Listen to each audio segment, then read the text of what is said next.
Bonjour, bonjour, bonjour. Alors une petite vidéo toujours de Grèce, une carte postale, pour discuter avec vous comme ça autour de la notion d'éveil et l'éveil spirituel bien entendu. Et hier je regardais une vidéo de Douglas Harding que j'ai trouvé très intéressante. J'avais oublié et ça m'a remis en mémoire une distinction essentielle qui m'a fait réfléchir. Alors Douglas Harding, dans l'expérience d'éveil, distingue deux niveaux. Il distingue ce qu'il appelle les fondations et les superstructures. Les fondations sont, si vous voulez, représentent l'expérience d'éveil elle-même. Ce sont des faits indiscutables. C'est l'expérience brute.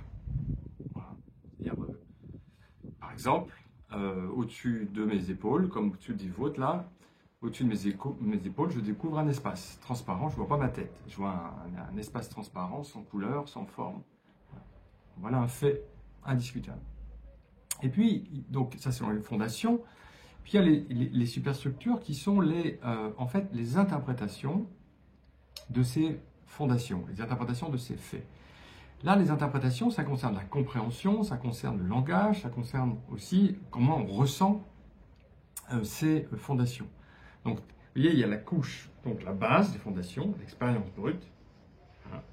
Et puis au-dessus, il y a donc les superstructures, c'est-à-dire la dimension du langage, de la pensée, de l'imagination, on peut dire de la philosophie, de la culture, de la religion, de la spiritualité. C'est au fond comment, dans ces superstructures, on interprète la base, les fondations.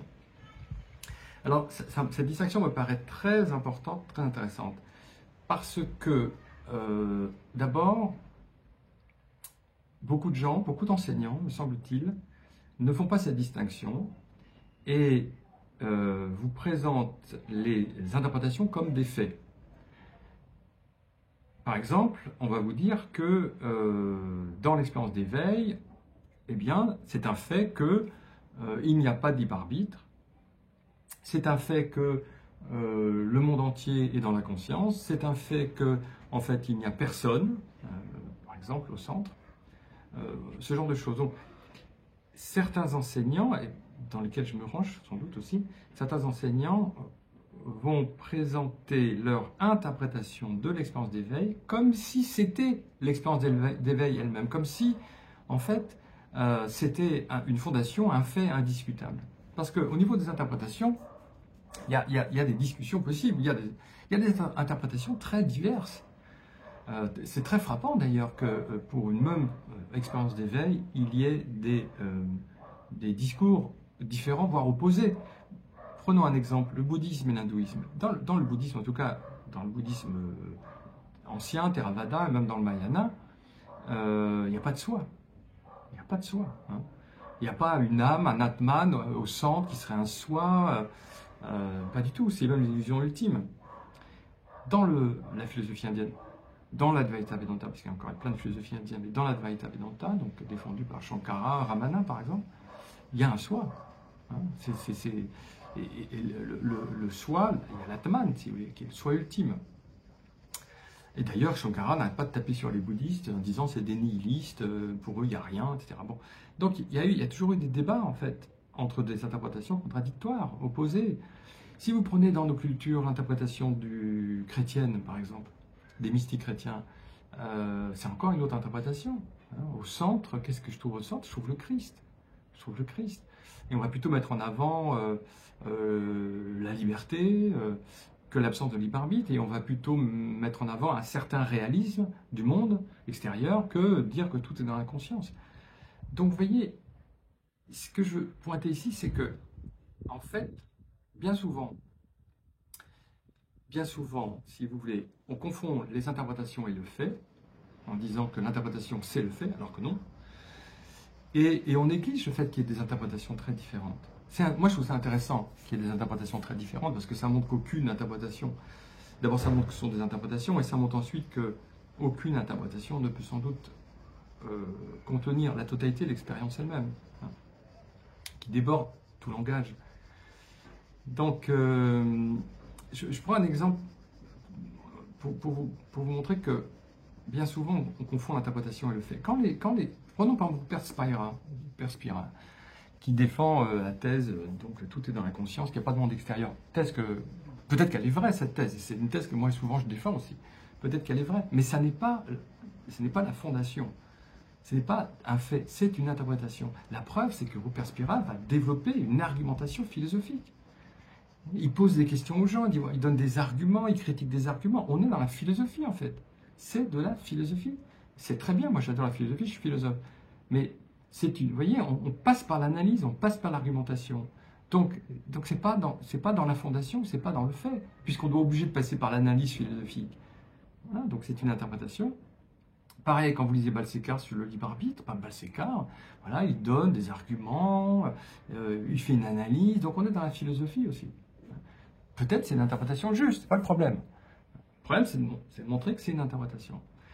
Et alors, on peut se demander, mais si, donc on distingue ainsi la fondation de l'interprétation, des interprétations de façon ultime, quel savoir donne l'éveil en fait? Y a-t-il un savoir dans l'éveil, indépendamment de toute interprétation?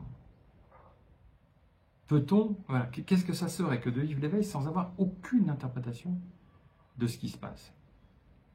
Alors, moi je me souviens que lorsque j'ai vécu cette expérience le 21 mars 1992, pendant à peu près un an, avant que je rencontre Douglas Harding, je ne comprenais pas ce qui se passait. Je n'avais pas relié cette expérience pourtant à des livres que je lisais, comme des livres de Nisargadatta Maharaj.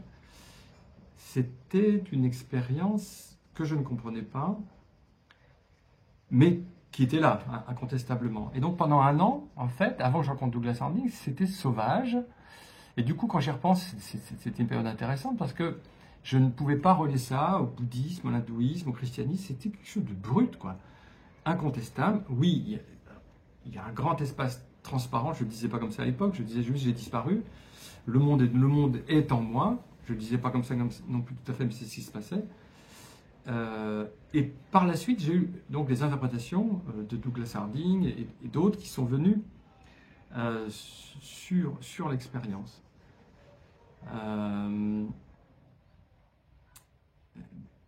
J'ai édité il n'y a pas très longtemps non plus un livre de Susan Seagal qui s'appelle Collision avec l'infini.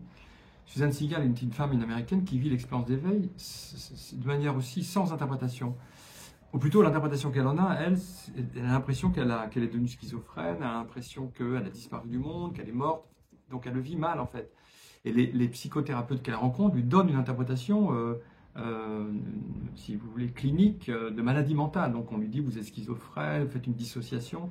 Donc du coup elle vit mal son expérience, parce que l'interprétation qu'on plaque sur le fait, c'est l'interprétation de maladie. C'est souvent le cas des psychologues, des psychanalystes, notamment Freud par exemple. Vous voyez l'expérience d'éveil comme une sorte de névrose dont il fallait guérir. Vous voyez, donc, il y a le fait, la fondation, et puis il y a les interprétations. Il ne faut pas confondre les deux. Peut-être au fond que dans le fait de l'éveil lui-même, il n'y a aucun savoir, quoi. Aucun savoir. Et ça, c'est peut-être difficile à accepter.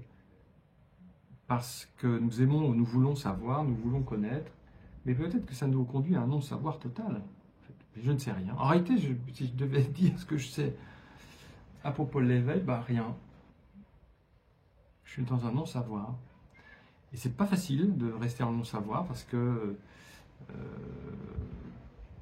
qu'on a besoin de se rassurer, on a besoin de mettre du sens, c'est humain, on a besoin d'interpréter. Si on veut partager ça avec les autres, on cherche aussi à poser un savoir là-dessus. Et moi j'aime bien, c'est pour ça que j'aime bien j'aime bien Bouddha, en tout cas le Bouddha original, originel, parce que le bouddhisme par la suite ils ont mis des interprétations, des couches. Prenez le bouddhisme tibétain, vous avez des couches d'interprétations. Mais dans le bouddhisme originel, quand vous lisez Bouddha, en fait il y a très peu d'interprétations. Ils refusent, il y en a quelques-unes, mais pas beaucoup. Ils refusent de mettre un discours métaphysique sur l'expérience. Est-ce qu'il y a un soi dans le bouddhisme ou pas? Bouddha, il ne dit pas, il ne répond pas. Il répond par le silence, en fait. Il y a très peu de discours métaphysiques chez lui. Il y a la volonté de conduire les gens à l'expérience. Donc il y a un discours, on va dire, pédagogique. Ah oui, ça aussi, c'est une distinction intéressante au niveau des discours. c'est que il y a deux types de discours. Il y a un discours qui conduit à l'expérience d'éveil, et puis après, il y a un discours d'interprétation qui va mettre une couche sur l'expérience. Pour conduire à l'expérience d'éveil, il faut un discours. Par exemple, le discours de Balsekar, il n'y a pas de libre arbitre, c'est un discours excellent pour conduire à l'éveil.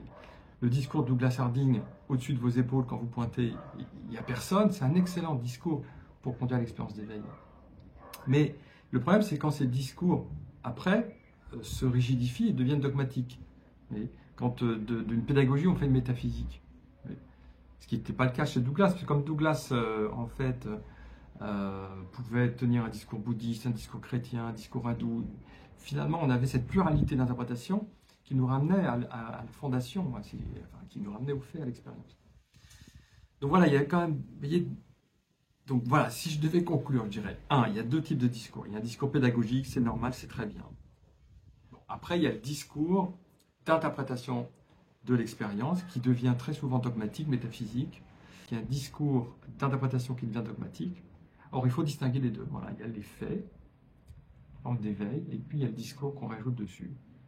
C'est très bien de rajouter du discours. Moi, j'adore les discours, j'adore passer d'une interprétation à une autre, j'adore passer du soufisme au bouddhisme, du bouddhisme à l'hindouisme, et même dans l'hindouisme, il y a plein d'interprétations différentes. Prenez par exemple le Shiva du Cachemire d'Abhinavagupta, et l'Advaita Vedanta, c'est très très différent en fait, vous voyez. Et ça c'est chouette parce que ça montre que finalement, on peut lire l'expérience de différentes façons. Mais peut-être, donc au bout du compte, que dans cette expérience d'éveil, il y a un non-savoir. Et je ne sais rien. Mais c'est là. Mais qu'est-ce que c'est? Voilà, après on veut savoir qu'est-ce que c'est. Qu'est-ce que c'est? Est-ce qu'il y a du libre arbitre? Est-ce qu'il n'y en a pas? Qu'est-ce qu'il y a au centre? Est-ce que c'est Christ qui est au centre? Est-ce que c'est le soi ou est-ce qu'il n'y a personne? Est-ce que le monde est extérieur à la conscience ou pas? Etc., etc. Donc c'est magnifique et intéressant. Et puis, il y a l'expérience d'éveil elle-même qui est silencieuse, quoi. Voilà, en tout cas, les petites réflexions que j'avais ce matin dans cette belle lumière grecque sur les Cyclades, Naxos. Donc, à bientôt, ciao!